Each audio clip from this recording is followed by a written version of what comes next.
Hi everybody, welcome to Raj kitchens. இன்றைக்கி சிம்பிளான மெத்தடில் இட்லிக்கு ஏற்ற மாதிரி ஒரு சட்னிங்க. இது வந்து கேஸ் சேவிங்ஸோட, அதாவது நான் குக்கரில் தான் மேக் பண்ண போகிறேன்.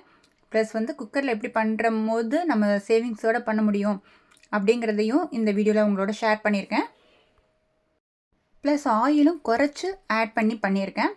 நல்லெண்ணெயோட வாசத்தோடையும் மேக் பண்ணியிருக்கேன். இதில் 3 விஷயமும் கலந்துருக்கு. மிஸ் பண்ணாமல் வீடியோவை பாருங்கள். பார்த்துட்டு நீங்கள் உங்கள் வீட்டில் செஞ்சு பாருங்கள். செஞ்சு பார்த்துட்டு உங்களுடைய likes, comments, share, subscribe, bell button. Next one, நம்மளுடைய டிஸ்கிரிப்ஷனில் நெக்ஸ்ட் வீடியோஸையும் லிங்க் கொடுத்துருக்கேன். உங்களுக்கு ஓகேன்னு பட்டுச்சுன்னா அந்த லிங்க்கையும் கிளிக் பண்ணி பாருங்கள். ஓகே, இப்போ வாங்க நம்ம வீடியோக்குள்ளே போயிடலாம். இன்றைக்கி நான் மீடியம் சைஸில் பெரிய வெங்காயம் 2 வெங்காயமும், ஒரு பச்சை மிளகாவை குட்டி குட்டியாகவும், தக்காளி பழம் மீடியம் சைஸில் 2 தக்காளி பழமும் எடுத்து கட் பண்ணி எடுத்துட்டேன். ஃபஸ்ட்டு ஒன், ஸ்டவ்வை பொறுத்த வரைக்கும் சிம் ஃப்ளேமில் வச்சுக்கோங்க. பேன் எடுத்து வச்சுட்டு லைட்டாக ஹீட் ஏற விடுங்க. ஏன்னா நம்ம போடக்கூடிய கடுகு உளுந்தம் பருப்பு கருகிடக்கூடாது. அதனால் ஸ்டவ்வை சிம் ஃப்ளேமில் வச்சுட்டு நம்ம அதில் 1 ஸ்பூன் அளவுக்கு ஆயில் விட்டால் போதும். கடுகு 1 டீஸ்பூன், உளுந்தம்பருப்பு 1/2 டீஸ்பூன், அதோட வெந்தயம் ஆட் பண்ணுறேன். வெந்தயம் பார்த்தீங்கன்னா சும்மா ஒரு 5-6 வெந்தயம் அளவுக்கு எடுத்துக்கோங்க. ஏன்னா நம்மளோட இன்றைக்கி கெப்பாசிட்டி கொஞ்சமான அளவு. வெந்தயம் அதிகமாக ஆட் பண்ணும்போது கசப்பு தன்மை வந்துடும். ஸோ வெந்தயம் மட்டும் பார்த்து குறைச்சி ஆட் பண்ணிக்கோங்க.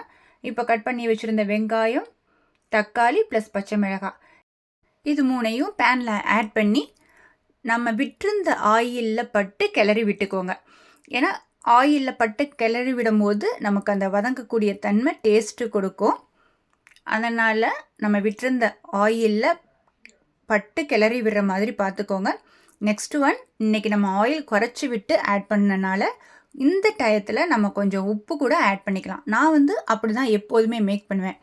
எப்போதுமே ஆயில் குறைச்சி எடுக்கும் போது உப்பு ஆட் பண்ணிக்கிட்டோன்னா அந்த உப்பில் இருக்கக்கூடிய தண்ணித்தன்மை நம்ம ஆட் பண்ண காய்கறிகளோடு சேரும்போது தண்ணித்தன்மை விட்டு நம்ம ஆயிலோடையும் சேர்ந்து வதங்கிறதுக்கு வசதியாக இருக்கும். ஸோ இந்த மாதிரி மெத்தட்ஸில் மூவ் பண்ணிக்கோங்க. இப்போ 1 டீஸ்பூன் மஞ்சள்தூள், 1 ஸ்பூன் மிளகாய்த்தூள், 1.5 ஸ்பூன் அளவுக்கு நான் மல்லித்தூள் ஆட் பண்ணிக்கிட்டேன். நம்ம வீட்டை பொறுத்த வரைக்கும் எல்லாமே தனித்தனியாக தான் அரைச்சி வச்சுருப்போம். ஸோ தனித்தனியாக ஆட் பண்ணுற மாதிரி நான் மேக் பண்ணிக்கிட்டேன். நீங்கள் எப்படி வீட்டில் பண்ணியிருக்கீங்களோ அதுக்கேற்ற மாதிரி அளவு தன்மை கொடுத்து மேக் பண்ணுற மாதிரி பார்த்துக்கோங்க. இன்னொரு விஷயமும் சொல்லிடுறேன். மல்லித்தூள் அதிக அளவில் சேர்த்துட்டிங்கன்னா கொஞ்சம் வாசம் அதிகமாக, அதாவது மல்லித்தூள் வாசம் கூடுதலாக வந்துடும். ஸோ அதுக்கேற்ற மாதிரி மல்லித்தூள் பார்த்து ஆட் பண்ணுற மாதிரி பார்த்துக்கோங்க. அதே மாதிரி ஆயிலில் பட்டு கிளறி விட்டுட்டு அமுங்குற அளவுக்கு தண்ணி ஆட் பண்ணிக்கோங்க. இப்போ குக்கர் கவர் பண்ணிவிட்டு நான் லைட்டாக சவுண்ட் கேட்கும் போதே ஸ்டவ்வை ஆஃப் பண்ணிவிட்டு அந்த ஹீட்லேயே வச்சுட்டு ப்ரெஷர் அடங்கினதுக்கு அப்புறம் ஓப்பன் பண்ணி காமிச்சிருக்கேன் பாருங்கள். இந்த மாதிரி மெத்தட்ஸில் நீங்கள் எடுத்து பண்ணும்போது கேஸும் நமக்கு சேவிங்ஸ் ஆகும்.